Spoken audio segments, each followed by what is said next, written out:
Lorsque nous faisons face à une crise, quelle qu'elle soit, la peur et l'anxiété sont inévitables. Ce sont des réponses naturelles et normales aux situations difficiles, surtout lorsque ces dernières sont imprégnées de dangers et d'incertitudes. Face au Covid est un ensemble d'actions pratiques pour gérer ce type de situation. F comme focalisez-vous sur ce que vous pouvez contrôler.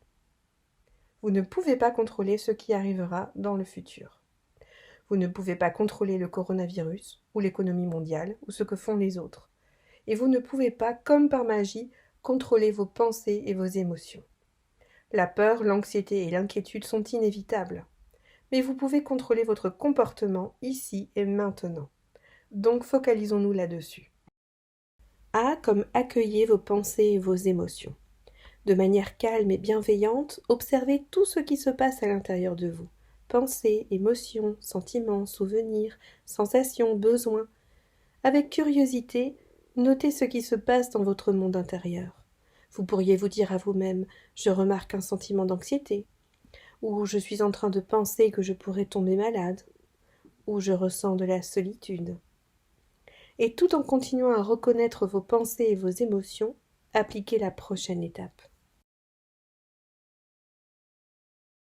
C comme concentrez-vous sur votre corps. Trouvez votre propre façon de vous connecter à votre corps.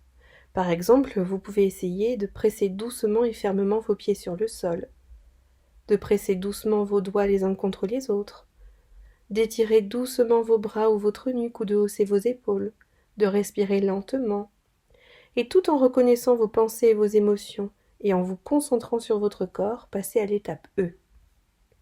E comme engagez-vous pleinement dans ce que vous êtes en train de faire. Ayez conscience de l'endroit où vous vous trouvez, ici et maintenant, et refocalisez votre attention sur l'activité en cours. Notez 5 choses que vous voyez, 5 choses que vous entendez. Observez ce que vous pouvez toucher, goûter et sentir. Remarquez ce que vous êtes en train de faire et consacrez toute votre attention à cette activité. Ensuite, C comme comportement engagé. Il s'agit d'actions concrètes, guidées par vos valeurs fondamentales, d'actions que vous entreprenez car elles sont importantes pour vous, même si elles amènent des pensées et des émotions difficiles. Bien sûr, cela inclut toutes les mesures de protection officielles à appliquer pendant cette crise. Mais en plus de tout cela, demandez-vous régulièrement « Que puis-je faire maintenant ?» même s'il s'agit d'une toute petite action qui pourrait améliorer ma vie, la vie des personnes avec lesquelles je vis, ou celle des personnes de ma communauté. Et quelle que soit la réponse, faites-le et engagez-vous pleinement. O comme ouverture. S'ouvrir, c'est faire de la place aux émotions difficiles et être bienveillant envers vous-même. Tout au long de cette crise, nous allons tous ressentir de la peur, de l'anxiété, de la colère, de la tristesse, de la culpabilité, etc. Nous ne pouvons pas empêcher ces émotions douloureuses d'arriver. Mais nous pouvons nous ouvrir à elles et leur faire une place, reconnaître qu'elles sont normales, leur permettre d'être là, même si elles nous font souffrir, et nous traiter avec bienveillance. Demandez-vous quels seraient les mots bienveillants que vous pourriez vous adresser. Quelles seraient les actions que vous pourriez entreprendre et qui pourraient vous aider à gérer cette souffrance. V comme valeur. Vos valeurs fondamentales devraient servir de guide à vos actions engagées. Que souhaitez-vous représenter face à cette crise? Quelle sorte de personne souhaitez-vous être face à cette épreuve?